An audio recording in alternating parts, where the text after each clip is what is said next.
नमस्कार. रॉयल कारभारीने आपल्या चॅनलवर तुमच्या सगळ्यांचे स्वागत करते. मल्हार सुमतीचे 19 भाग आधीच अपलोड केलेले आहेत. मल्हार सुमती भाग 20. सुमतीने मल्हारला बाहेर कॉफी नेऊन दिली. आज मल्हार खूप दमला होता. सुमती त्याला म्हणाली, काय हो, आज खूप काम होतं? मल्हार म्हणाला, हो ना, सर अमेरिकेला जाणार आहेत ना, मग ते जायच्या आधी सगळी इथली सेटलमेंट करून ठेवत आहेत. मग सगळीकडे त्यांच्यासोबत फिरावं लागत आहे मला, आणि सगळं नंतर मलाच पाहायचं आहे ना, त्याच्यामुळे सगळं बघून ठेवायला पाहिजे व्यवस्थित.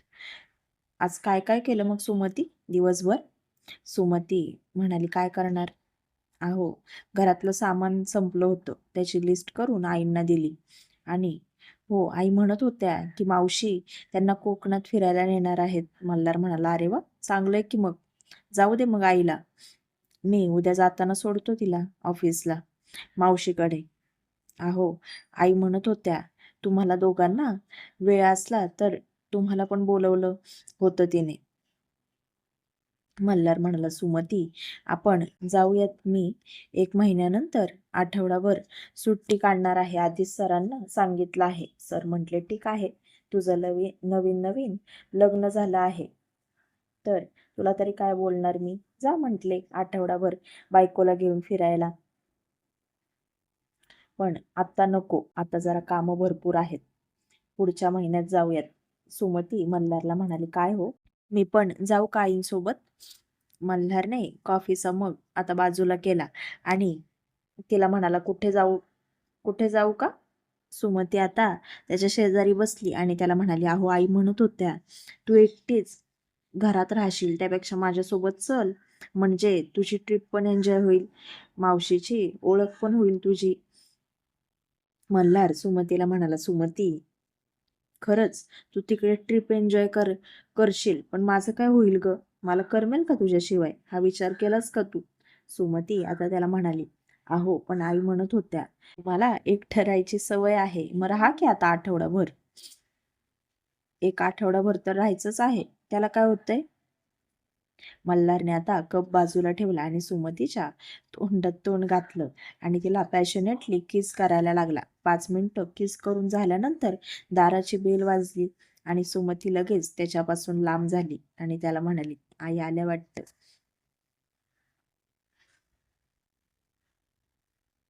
मल्हार पण आता सरळ झाला आणि व्यवस्थित बसला. हातात हातात कॉफीचा मग घेऊन कॉफी प्यायला लागला. सुमतीने पण दरवाजा उघडला आणि आई आल्या होत्या. आई सुमतीला म्हणाल्या, सुमती मल्हार आला का ग? सुमती म्हणाली, हो आई, आले आहेत, कॉफी पित आहेत. हा, बरं, तू सांगितलंस का त्याला? मी आत्ता बोलते त्याच्यासोबत, निवांत बसला आहे ना, बघू काय म्हणतो. आई आता मल्हारच्या शेजारी जाऊन बसल्या.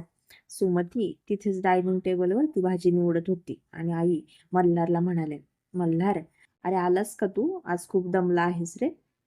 मल्हार म्हणाला, हो ना, खूप दमलो आहे आई, आणि आता असंच होणार, मी खूप दमलेलो असणार, कारण की कामाचं खूप लोड आहे, आता एवढ्या निवांत नाही. आणि बरं झालं, आल्या आल्या सुमतीच्या हातची कॉफी पिली की मला एकदम छान वाटतं. आई मनातच म्हणाली, खरंच मल्हार सोबत इथे कोणीतरी हवं आहे. मल्हार खूप दमून येतो, काय करू, विचारू का नको? पण सुमतीला तर जर यायचं असेल तर ती म्हणेल की आईंनी का नाही यांना विचारलं. बघू एकदा सुमती समोर विचारते. आई मल्हारला म्हणाल्या, मल्हार, अरे मावशीचा फोन आला होता, तुला म्हटलेलं मी सकाळी, तर ती म्हणत होती कोकणात फिरायला जाणार आहेत आम्ही, मग तुला पण नेतो. मल्हार म्हणाला, हो आई, तू जा, पण तुला जायचं असेल तर तू एकटी जा, त्या सुमतीला सोबत घेऊन जाऊ नकोस. आई पुढे काय बोलणार इतक्यात मल्हारने त्याचा निर्णय आईला ऐकून दाखवला होता. आई मल्हारला म्हणाल्या, मल्हार, अरे पण तिला जर यायचं असेल तर? माझ्यासोबत सुमती आता काहीच बोलली नाही. मल्हार सुमतीला म्हणाला, सुमती तुला जायचं आहे का आईसोबत? बोल ना, जायचं आहे का तुला? आई काय विचारतीये? सुमती आता मुद्दामून मल्हारची मज्जा करायची म्हणून आईला म्हणाली, आई मला तुमच्या सोबतच यायचं आहे. मला नाही थांबायचं इथे. तुम्ही नसलात ना तर खूप कंटाळा येईल दिवसभर. हे फार रात्री येतात बघा ह्या टायमाला. मी येते तुमच्यासोबत. मल्हार आता खूप चिडला आणि आईसमोर काहीच बोलला नाही. काहीच बोलायला नको म्हणून रागातच त्याच्या बेडरूममध्ये गेला.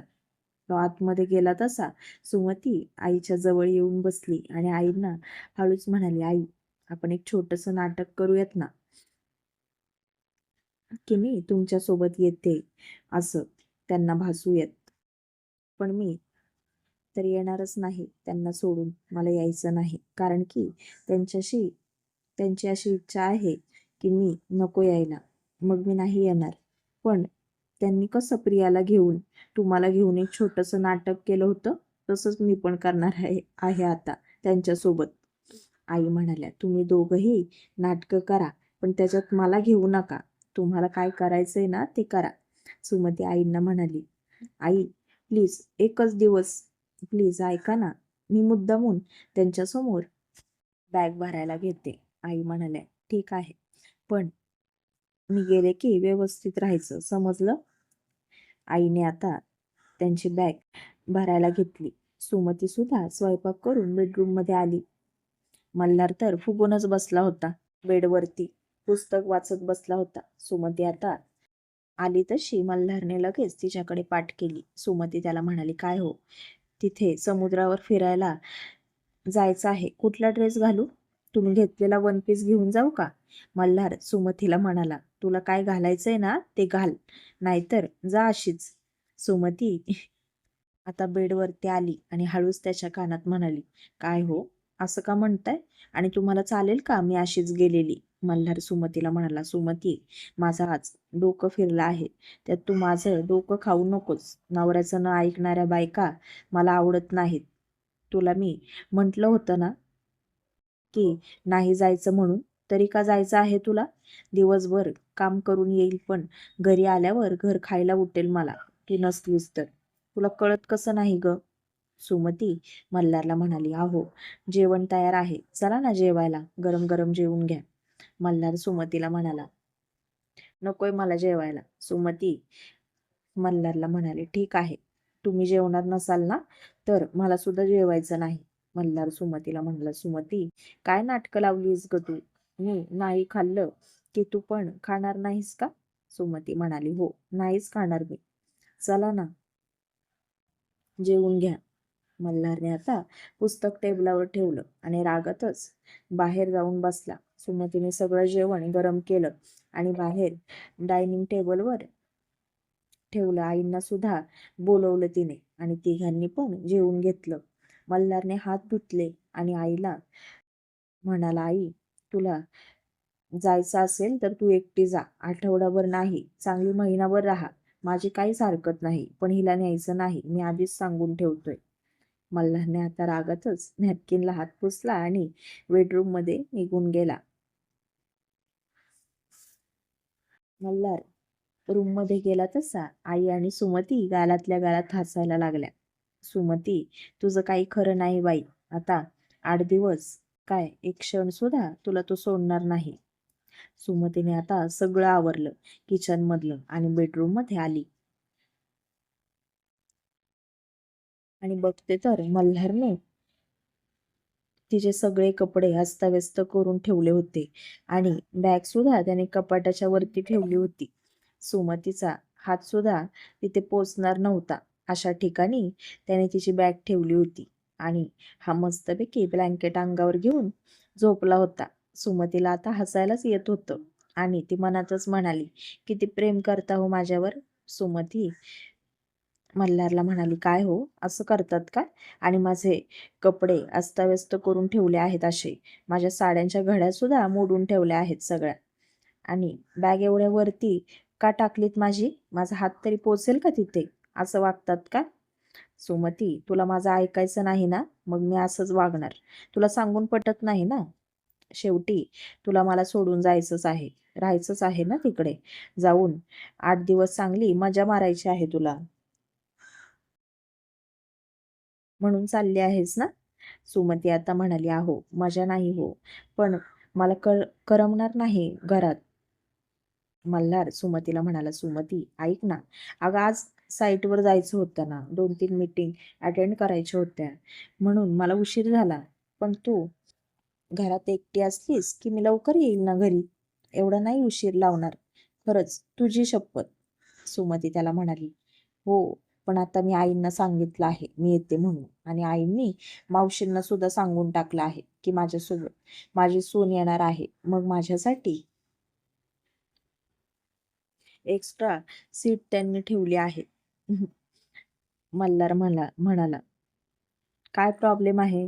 जाऊ दे, तुझ्या जागेवर येईल की दुसरं कोणीतरी, एवढं काय त्याच्यात? आणि मावशीने काय ट्रिप काढली आहे का? बस वगैरे केली आहे का काय लक्झरी सगळ्यांसाठी? सगळ्यांना एवढी घेऊन चालली आहे, एवढं वराण न्यायची काय गरज आहे तिला? माझं एवढं लग्न झालं तर भेटायला सुद्धा आली नाही. सुमती, आता मला बोलायला लावू नकोस. मी शांत आहे ना, मला शांतच राहू दे.